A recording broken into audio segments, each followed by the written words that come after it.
Hello and welcome everybody to our session, our panel session today, which is a matter of speaking, strategies to enhance student public speaking skills in higher education. By joining us today, you acknowledge that this session is being recorded and will be shared with TLC related materials. Microphones will be muted for this presentation, but we do encourage that you post questions and comments in the chat. Also, we've enabled live transcription. So if you'd like to use it, click the live transcription button at the bottom of your Zoom window. Students often cite the fear of public speaking as one of their weaknesses, yet little is done in higher education to address this important skill. Public speaking skills are important in every area of life, but especially important in the workplace. As we prepare our students to be effective and successful in their future careers, it's also important to build their confidence in public speaking by providing strategies in a safe and supportive environment. As we also know, increased student self-confidence can and does lead to better retention and completion rates. This panel will discuss ways in which the institution can promote and facilitate opportunities to enhance public speaking skills that will increase the self-confidence in students, lead to student retention, and prepare them for professional success. My name is Dr. Wendy Conaway, and I will be your panel host today. I'm an associate professor and lead faculty member in the Academic Engagement Center here at UAGC. I've been here at UAGC since 2007, and my background is in academic psychology with an emphasis on adult learning. Since public speaking is one of the most frequently cited weaknesses by students in the Academic Engagement Center, I became interested in addressing that issue by introducing Toastmasters International to UAGC for students, alumni, faculty, and administrators.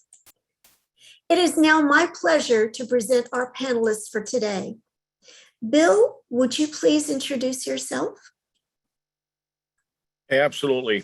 My name is Bill Davis. I'm a lead faculty assistant professor in the Forbes School of Business here at the University of Arizona Global Campus. It's a pleasure to be here, and everything I do works in the direction of our vision and mission, and we're here to empower every student, support every student, enrich and graduate every student. And communication helps. So thank you for having me, Wendy. Excellent. You are very happy that you're here. Holly, would you please introduce yourself? Hi, everyone. I'm going to start with a quote. My students inspire me to find creative ways to facilitate their success. I start with a learner-centered classroom, throw in handfuls of clear, concise math explanations. I teach math. Add a generous helping of video instruction that targets key learning outcomes, include prompt, personalized replies, sprinkle in some timely feedback, and stir. It's a recipe that turns students into learners. I passionately believe that education should be available to all. And since 2008, I've created over 30 YouTube tutorial videos. They target the algebra concepts that typically stump students, and over 99% of those who reported they liked the videos, and they've racked up over 165,000 views. I'm an assistant professor of mathematics in the Academic Engagement Center at UAGC, and I'm known for engaging learner-centered classroom use of video feedback, creating tutorials and course success videos, and effective retention projects.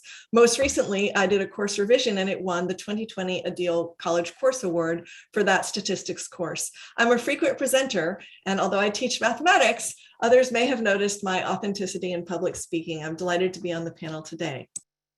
Thank you so much, Holly. And I think if anybody is, I don't know that anybody could be any more authentic than Holly. Sonya, could you please introduce yourself?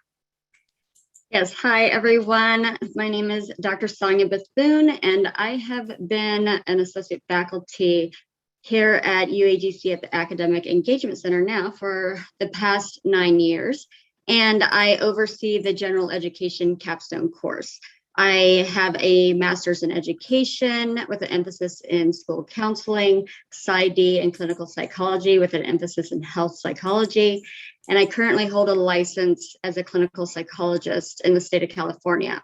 I am also in the process of earning my MBA in social media marketing. So I've worn many hats in the mental health field over the past 22 years.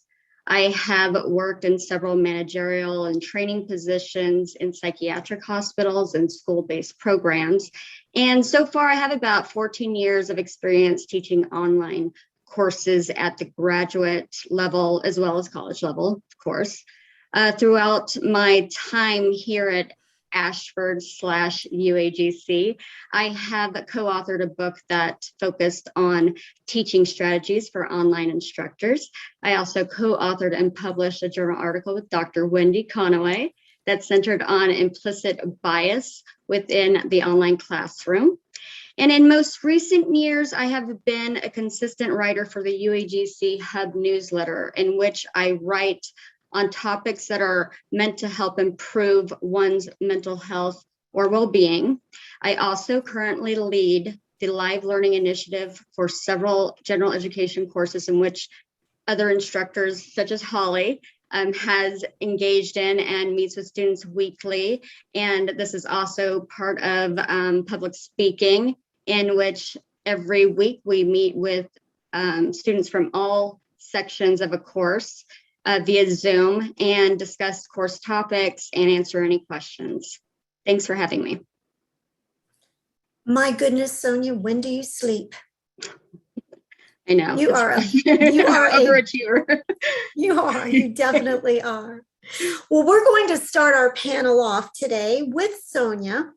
And first of all, Sonya, I listened to your presentation, which was wonderful. And I thought you started off beautifully with that quote from Jerry Seinfeld. The number one fear is public speaking, and the second is death. You're better off in the casket than doing the eulogy. So the question that we'd like for you to answer today, based on your experiences, is in what ways can instructors help students overcome a fear of public speaking in the classroom? You identified several in your presentation. That's right. There are several ways instructors can help students overcome a fear of public speaking in the classroom. But before I address this question, I just want to back up a little bit and kind of give my background when I was a college student. And I'm sure, Wendy, all of you could probably relate to this.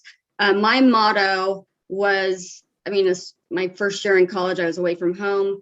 It was sink or swim. Like there was no avoiding having to get out of, there's no avoiding getting out of or having to get up in front of a class and give a presentation. I think it's probably my first class I had to do that. And of course I had this overwhelming anxiety because you do little presentations in high school, but nothing compared to being up in front of so many students, where we just had note cards to go off of. And we didn't have PowerPoint slides back then. So I didn't have anything to really guide me through a presentation. So it was a little nerve-wracking. So fast forward to present day, given the online classroom platform, instructors really need, and I think we're really doing a good job at this, but we need to be more creative in course development practices in order to assist students with practicing and improving their verbal communication skills. And I think in more recent years with boost of social media platforms and even the pandemic, it's actually made it worse. So while some online courses may include an assignment in which a student's asked to utilize technology, which is a great skill to have, to create a video of them giving a speech on a specific topic, this in a way alleviates the fear component for the most part. And if you watch my presentation, you kind of need, I know we're talking about overcoming fear, but you kind of need that fear to grow. So students taking online courses are not standing up in front of 30 other students and the professor like I had to do in college and graduate school. So online educators need to think of ways to get our students more prepared for the real world once they graduate. If asked by their employer to present a project they've been working on to their team, they should have no problem doing so. So this leads me to talk about some techniques to help students overcome the fear of public speaking. And I want to just say in the online classroom, and this can also definitely help at a traditional college campus.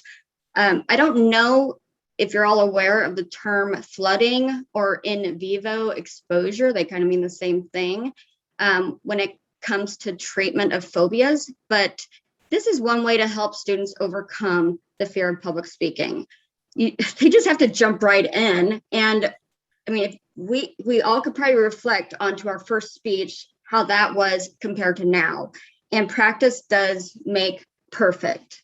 So if this were an ideal online classroom world, this is one thing I'd suggest, and maybe it's happening, it'd be great if it was, but online instructors could have Zoom sessions in which, the students are put in groups of 5 from the class, and they're required to give a 5-minute speech on any topic as long as it's pre-approved by the instructor. Like my first speech in a communications course in college was how to make a dessert pizza. So it's very a fun, light topic, but because I knew it boosted my confidence and I felt great afterwards. So students will feel more at ease. So that's one step, is to allow them to one of their first speeches, let them talk about something they know, something they're excited about. And also to teach preparedness and organization. The instructor could require a slide deck with speaker notes a week before the presentation. And this could also be a time for the instructor to give them feedback just on the layout of the presentation and the speaker notes that they have. But the key here is to require each student to utilize the webcam function, even if they aren't currently presenting. Students giving the presentation need to see the audience, and the audience should show that they are listening. In order for someone, as you all know, to be a good speaker, they need to be good listeners. We learn from examples. I learned from watching Wendy do her presentations all throughout the years because we got hired at the same time. So you learn from others. You learn how to be a good speaker. You also learn from errors that someone might make, saying all the time. So, and Wendy has remarked on that before with Toastmasters, because that's something you can actually break the habit of. So let's say, giving presentations in real time is key to overcome this fear. And I think this is important to have in online courses. But if it's an intro level communications course, it's important for the instructor to provide comments of praise to begin with, and then gently provide constructive feedback as more presentations are given. Also, it's important for the instructor to stress at the beginning of the class and to the entire class that everyone is in the same boat and that all students are here to support one another. Just like I know all of you are here to support all of us and not to judge us if we make a mistake. You're here to support us. And I believe that students need to understand that of their audience. Sorry. Go ahead. I'm sorry. I know I'm long-winded right now. So there are additional techniques that students should be taught that will help break the ice, so to speak, and alleviate anxiety while giving a presentation. For instance, they can ask the audience a question, or if using a PowerPoint slide deck, they can use humor, such as funny comic or joke. And if someone saw my presentation, like Wendy mentioned, I did this a little in mine. So these are just a few actions you can take within your course to help students power through it. So thank you. You're very welcome. That was very well said. And all of the things that I heard you say, number one, can be incorporated in the Toastmasters clubs. And I'm also thinking about the live learning sessions. Perhaps the live learning sessions are opportunities to help boost student public speaking skills as well. Thank you so much for those. Holly, let's go to you next. How might being more authentic help students overcome a fear of public speaking? In your presentation, you mentioned the use of storytelling. How could that work? Well, when it comes to well, you're sort of asking me two questions. So Yes. So I'll address the first one first, is how will being authentic help someone overcome their fear of public speaking? And did I understand that correctly? Yes. I'm not sure that it would. I mean, being authentic gives someone a chance to connect with their listener so that they can see you as a real person. That's the opportunity, but there's no guarantee of a positive reaction. In some ways, it's easier to be authentic when you're presenting. I mean, there's less to memorize. Have you ever played that game, Two Truths and a Lie? Oh, yes. Can you always tell the lie? Think about that. And if anyone feels typey, you can feel free to enter in the chat. Can you always tell the lie in Two Truths and a Lie? I see people are typing. Ever the optimist. So I actually am bad at that game. I tend to give 3 truths, and no one can believe I have 3 cats because I know how to use a lint roller. But anyway, I feel like if someone checks in with what they're comfortable saying and sharing, that can be something where others can't spot the obvious falsehood. And, it's important and maybe essential in the situation you're in to put your best foot forward, but that can be done authentically in an authentic way so it rings true to the listener. As far as stories go, when you tell true stories, you really have an opportunity to connect with the listener. And when I've been authentic recently, I set a boundary. I feel good. And those stories, they can come from anywhere. They can come from a trip to an aquarium, an interaction with a veterinarian, something that you saw spoke with a neighbor about. And if you don't have a story or don't want to share your personal stories, one tip that I mentioned in my talk was that you can use your reaction to a famous story. Like if you read Goldilocks and the Three Bears, and in addition to the usual thing, you get something else out of it, that can be interesting. Or what was your reaction the first time that you saw or read Romeo and Juliet, or the Little Red Riding Hood? If you share your reaction to that, you can share something personal about with yourself without necessarily using the actual people or events that are in your world. And when you do share that, a story, people are wired to hear and remember stories, right? When we were cave people, the people would say, okay, I'm looking over there, that might be a rock or it might be a predator.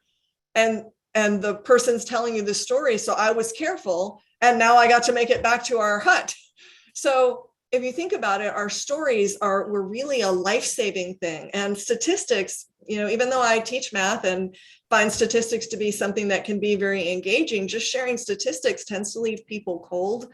And in fact, if someone has a belief that's opposite to your statistics, sharing the statistic can make them dig in their heels and not consider the idea. But telling a story, there's a bit more open-mindedness, and it gives others a chance to connect with you, either your personal story or your reaction that tells something about you as a person, not just as a figurehead or just a stereotype or just a name on a screen, but as a real person. I mean, when you hear math professor, you may have a certain image that comes into your head.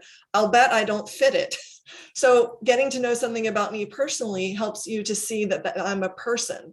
And I feel the same way when I listen to Sonya or Wendy or Bill speak, that by their cadence and the way that they speak, things come out. But they also share of themselves. And because of that, it's not just, here's a list of 10 things you should do. It's, I've struggled with things and this is how I've overcome it. And I think that's the real power of stories, is when I improve, it's probably not because I had a good day or because I had a good moment. It's probably because I stumbled and then I learned something and decided to do something different. And that's how I improve. So if I'm not willing to share a mistake, I can't really share the aha moment.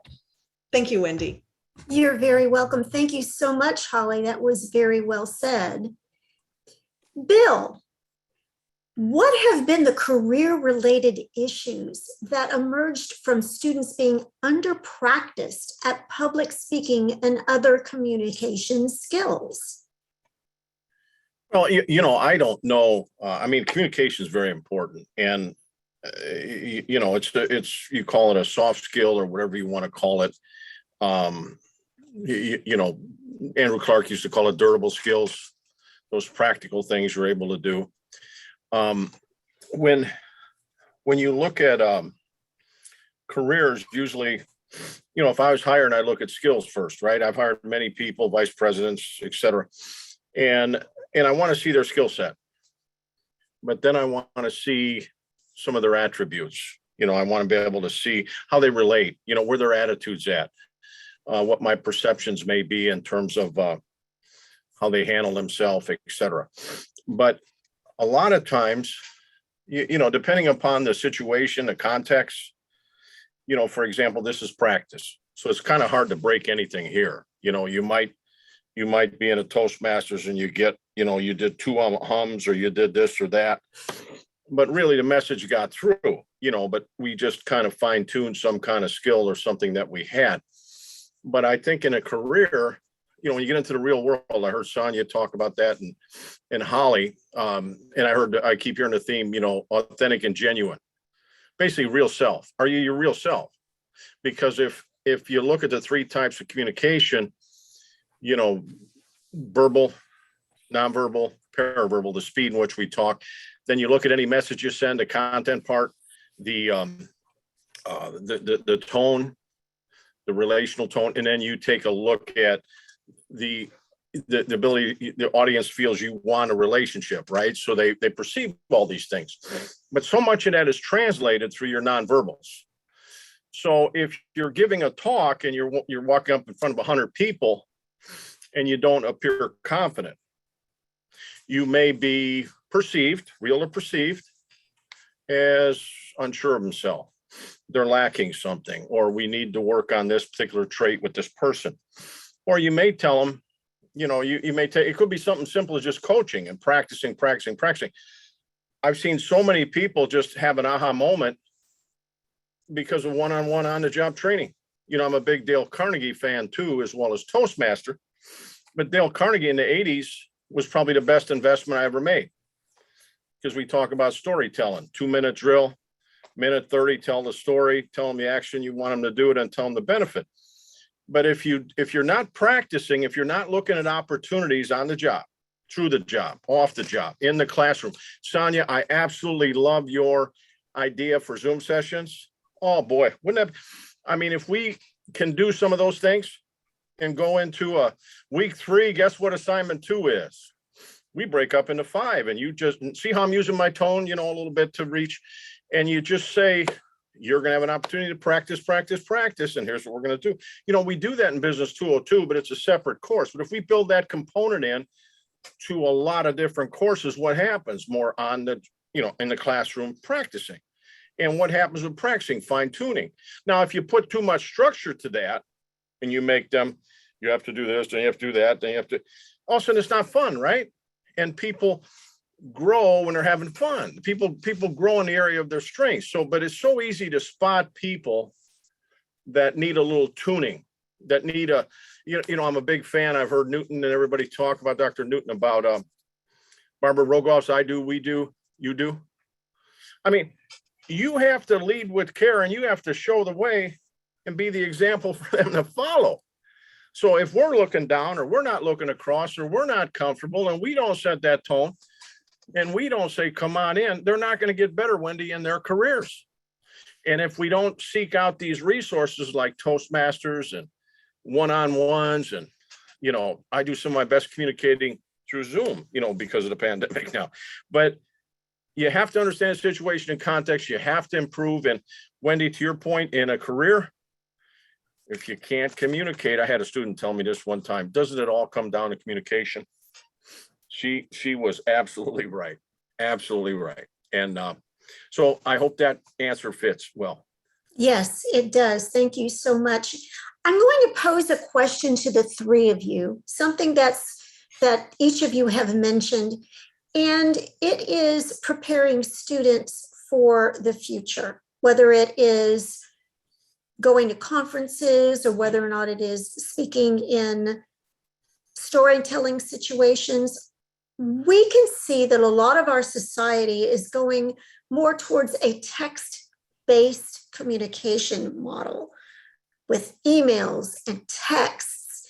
And do you think that we have a responsibility and an obligation to step up our efforts to prepare students with verbal communication, and so that they do lose those skills based on all of the trends that we see? I'll jump in. Absolutely. And, you know, in Toastmasters, one of the things that we do in Wendy's Club that I sometimes attend is we don't start with, let's give an 8-minute speech and you're timed and it has to cover these topics. We start with table topics. You ask a question and the person shares for 1 minute to 1.5 minutes or 2 minutes. And it's pretty low key. And then when you get into the training in Toastmasters and you prepare for your first introduction talk, it says, well, hey, what you do is you just make a list of questions, just like table topics, and those can add up to your introduction talk. So you haven't even realized it, but just by doing low key activities, you can really enhance your ability to succeed in the larger scheme of things. So how to prepare students, Sonya and I often talk about social media, and there are some detrimental effects that we've seen in younger people, and whoever is doing lots of social media, they're doing, quote, social media, but they don't have social experiences and they feel lonely.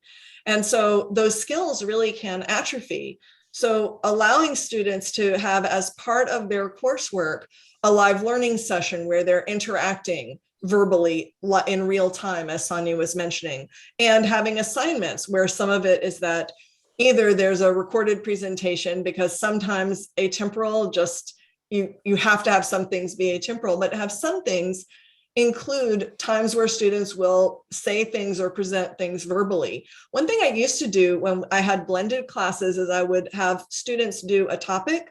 So I'd have 3 or 4 students in the group, and then one person from the group would present that topic to the rest of the class. And there'd be like 4 or 6 different groups.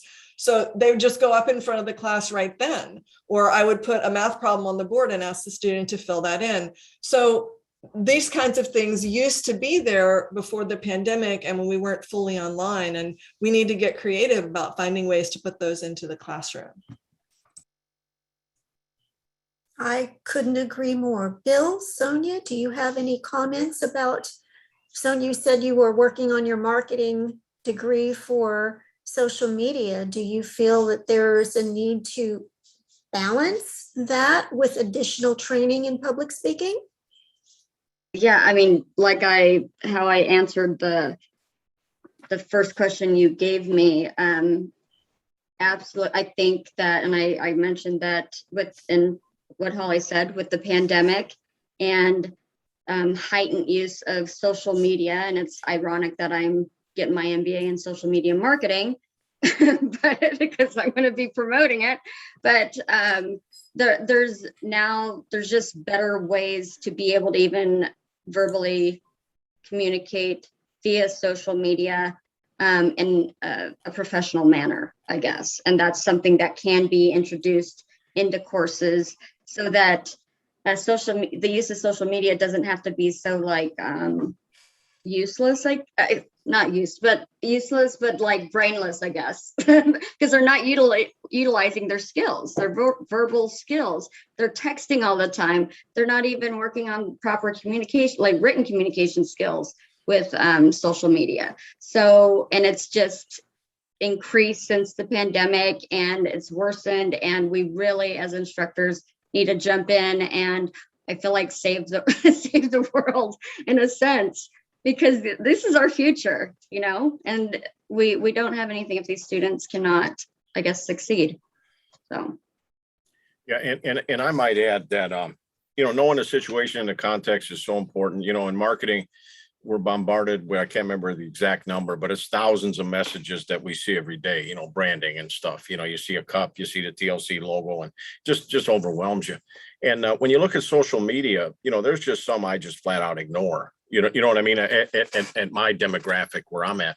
But I think, to your point, Sonya, and the generations and how people are communicating and texting and so forth, I think we have to be sensitive to that. And there's a certain etiquette or whatever you want to call it with that.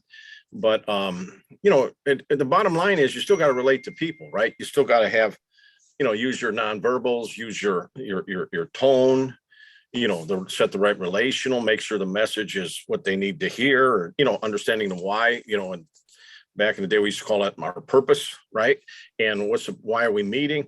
And so when you look at it, things change, the words change that describe things. I mean, it's a constant transformation in this dynamic world we're in, and technology's created it. But I just absolutely love your earlier point and Wendy's point about, what resources do we have here that are underutilized, and what's working, what's not working, what should we do more of, what should we stop doing? I just think there's a place here to, because you can just teach through dialogue like this. I mean, I'm an auditory, I'm a multisensory learner, but I could sit down with you, Sonya, and ask you some questions. I do it with Stephanie Anderson all the time, and I'll say, hey, you teach social science, and you're a doctor in that area, and I want to ask you some questions, and we have some wonderful dialogue, and I get a better perspective. But we do that through auditory, through the phone, or through, so to me, there's so many different ways to learn. You don't have to necessarily write across the curriculum. You know what I mean? You need that paper here and there, but the quality of how we communicate, and to Wendy's point, how can we better prepare our students for the future like Holly does? Holly, it was such an honor to present with you in a deal, because what I really like about Holly is she takes a difficult subject and breaks it down into chunks, and then she explains it. And of course, my part was easy. I had the leadership thing and how we might communicate it, whatever. But she does a wonderful job with that. And that's where we got to keep looking at our situations, because one size does not fit all. Students learn in different ways, and we got to be adaptable and flexible enough to meet those needs and wants. So great points. Absolutely. And I think that bringing Toastmasters to UAGC was one of the most instrumental initiatives to provide students with an opportunity and a platform where they can do some of that public speaking practice. I would love to see the Toastmasters be offered without a cost to students or select students, because I think that the interest in it is probably there to develop that skill. But I think it's a hard sell when a number of our students, financially, to put the money toward that instead of other things. I think it would just be great if there was a way that somebody would sponsor some students, some group of students to participate. You're absolutely right, Holly. First of all, the dues that are paid to Toastmasters don't go to UAGC at all. Those dues go straight to Toastmasters International, and the dues are required for that to support their program, to continue with ongoing research and development, to offer the different opportunities that they offer on a global basis, to continue to offer the materials that they offer. So it really is a beneficial expense, number one. Number two, it's not a huge expense. It's $45 for 6 months, which I understand when you are struggling can be a lot. I agree with you completely. If we could come up with a way for the university to either identify public speaking skills as a strategic skill for the workplace, perhaps we could figure out a way to financially support it. At this point, I don't see that connection. I have been working with the CHAMPS team. I have been working with the student affairs team. And there are some opportunities for some students to have their dues supported if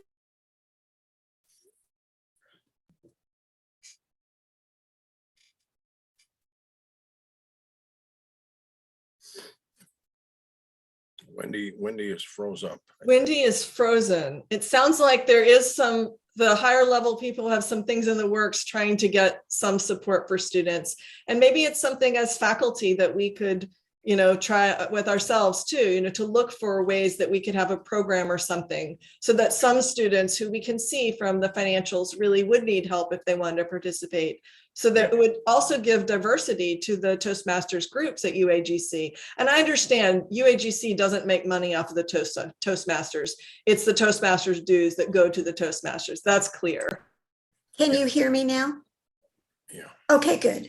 Yes, and you're absolutely right. And what I was saying before I was so rudely frozen by the system was that our CHAMPS department and our student affairs department, they are both very interested in supporting students in the Toastmaster initiative. Yeah. And they have offered to subsidize students who step into leadership roles with this organization.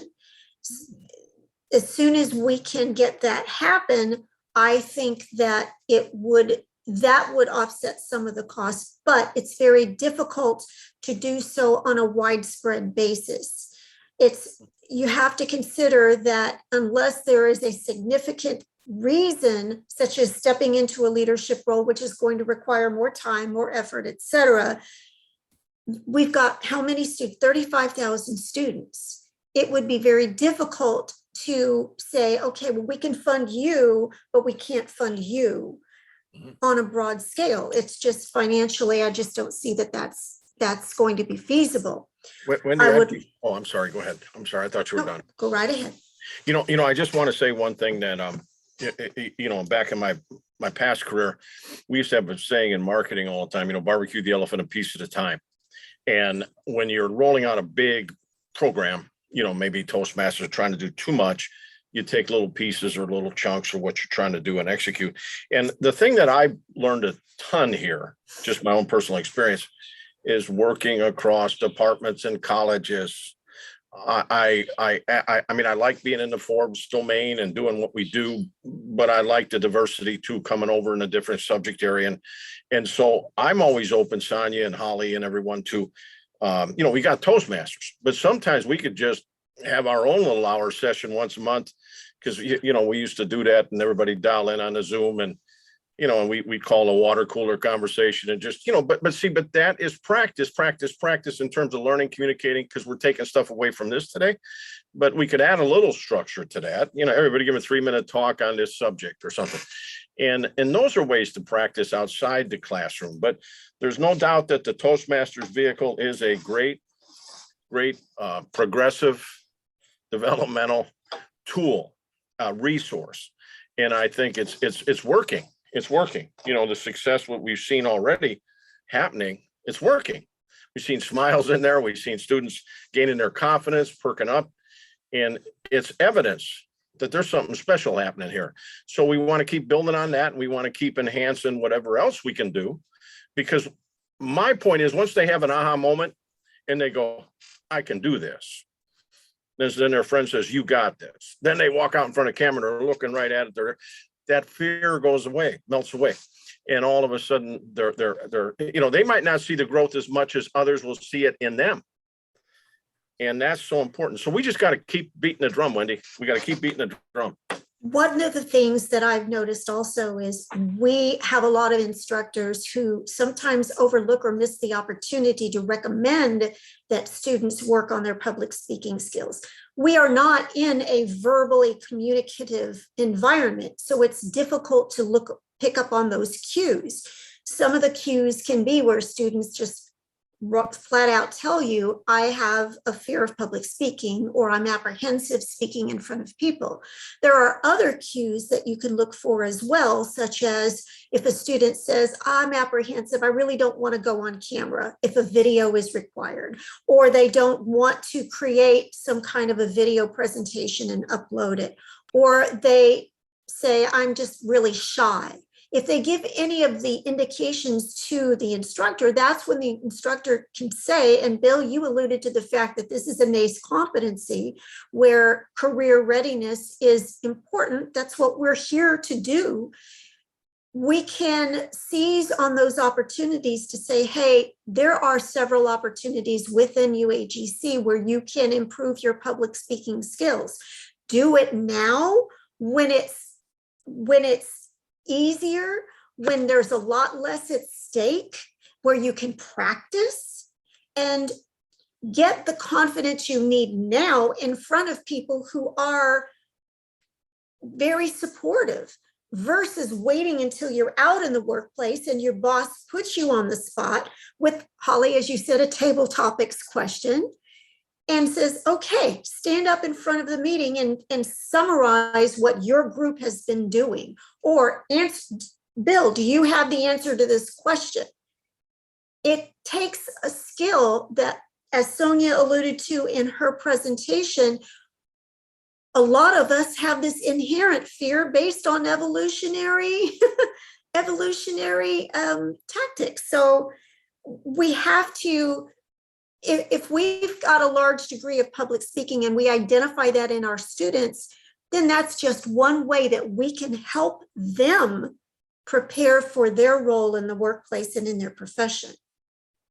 Yeah, I think it's just how you serve it up, and the more you can isolate some of these things, it's just my marketing mind working on one page.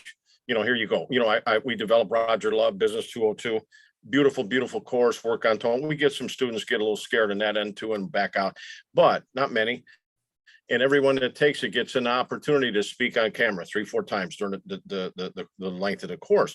But there are so many of those and the communication courses we have here too.